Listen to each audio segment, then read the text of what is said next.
I'm going to go ahead and detangle a section of the hair so I can show you exactly how much shedding the wig has.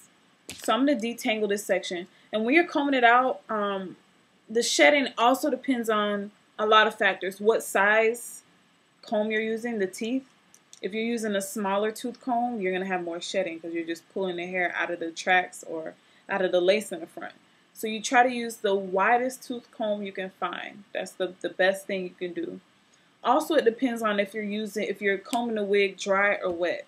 I would recommend combing it wet because the hair is a lot more concentrated. It's a lot more, softer, and you've conditioned it and washed it and everything. So most of the tangles are out.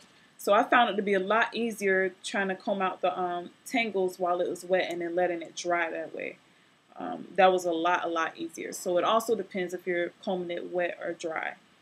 So, and of course, it depends on what type of products you have in your hair. Right now, I have mousse and the Chi Keratin mist in it. So it has a little bit of products in it, so it might shed a little more than usual. So there's a lot of factors, when it comes to shedding. But I'll just give you an idea of how much it sheds with this section here.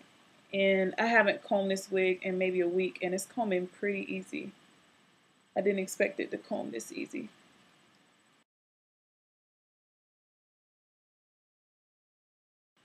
So after combing, this is how much shedding I had.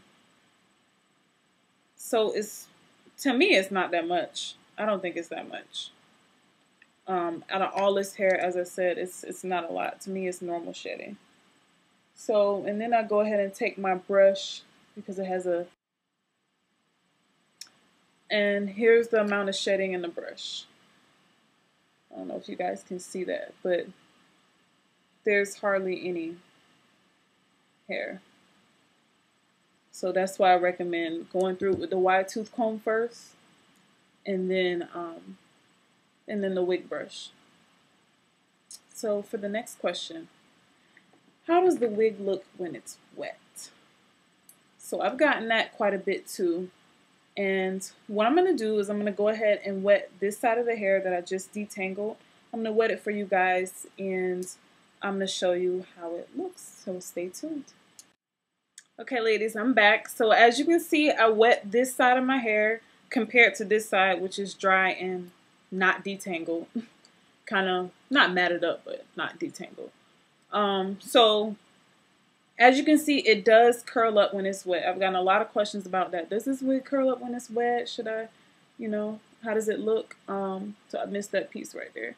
But yes, it curls up when it's wet. And if you want to keep this wet look, like my boyfriend loves this look. He says the wavy look is so much prettier than the poofy look, but whatever. I like to wear it both ways. But if you want to keep this look all day, right after you wet it, add the mousse. Add a little bit of mousse. And most mousse products say that on there. It says to add it when damp. Yeah, this one says that. Shake can and dispense 2 to 3 egg-sized dollops on damp hair. So that's all you have to do to keep this look all day. So it's really beautiful when it's wet. It has a really nice curl pattern. And it also looks good when it's dry and poofy and fluffy if you want to add more volume to it. So this is the look. So I hope you guys enjoyed this video, and I hope it helped out, helped to answer a lot of questions that you guys had about Remi Lacefront and lace fronts and how to maintain it and all of that stuff. So if you do have any more questions on the wig, please leave your comments below, and I'll be happy to do another segment of the Q&A for you guys to get all of your questions answered. And if I don't have the answers, I'll try my best to find them by contacting the company. So please leave your comments below. And until next time, I hope you guys have a good night.